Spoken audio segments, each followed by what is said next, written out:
And we start off with what is turning into a November to remember. Major markets all on pace to log their best month of the year, with the Nasdaq up more than 11% so far. The biggest winners to date, tech, communication services, and consumer discretionary stocks all up double digits in November. The moves coming amid a sharp decline in rates.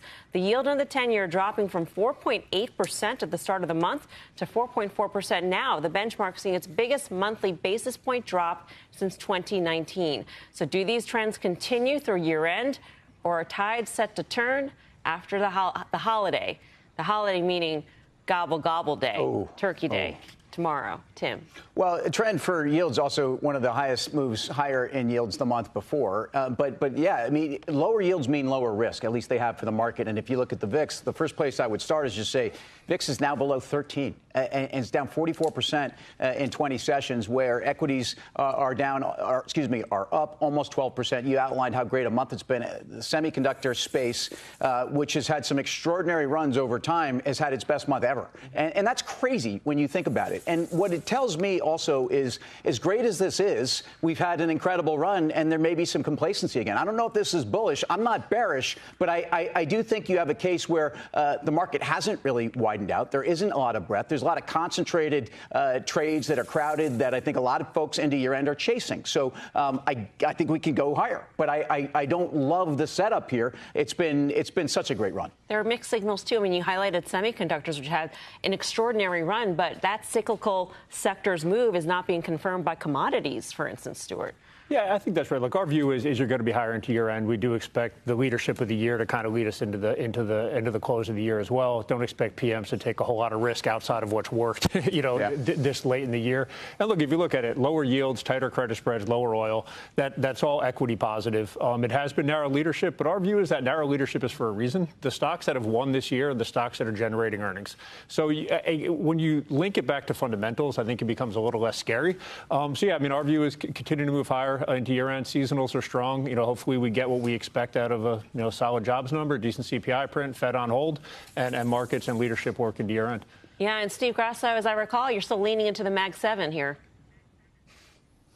Yeah, about a month ago I said, if I had my wish list, I would like for lower rates, lower oil, lower dollar, and we got all of that. So I think that it was about positioning to the downside.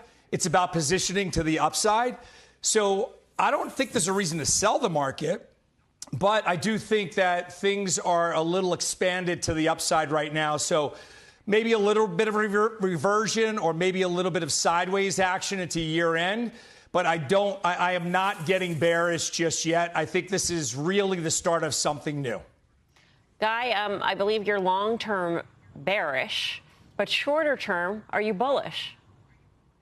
Well, I'm bullish on Naugahyde vests. I mean, the thing Tim is wearing is tremendous. I think it's a wool product. I wish you could come and actually put your hands on it, Guy, because it's not Naugahyde, but yeah, it's nice to the touch, isn't it? It's like wool.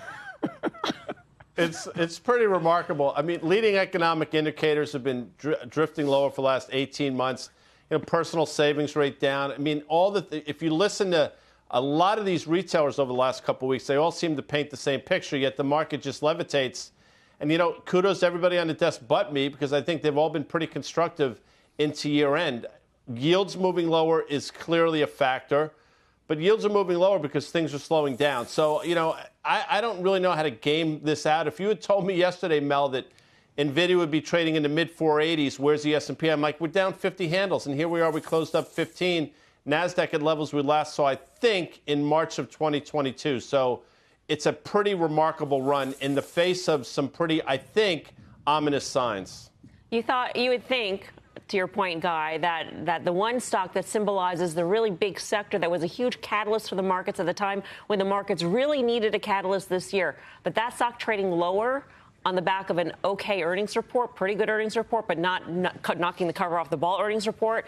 would take the stocks lower overall, especially semis. Well, I think a great earnings report. We all know that it had run 24% into the numbers. We all know where the street is. We know that the buy side was probably a little higher than the sell side on this one. We know that there's nothing about what they said in terms of demand in their core business, and there's nothing what they said in terms of margin that's deteriorated. Really, it's just a sense of, the market's finally caught up. It's kind of figured it out. So Nvidia down 2.5% today. Semis trade pretty well. I think the things that we have to think about going into year end. First of all, we can all remember markets probably peaked December 1, 2021.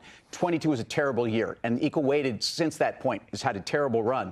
But the reason that the market had a terrible 22 and 23 for the rest of the stock market, other than the Mag 7, is because interest rates were going higher. Fed policy was still unknown, how aggressive, still somewhat unknown.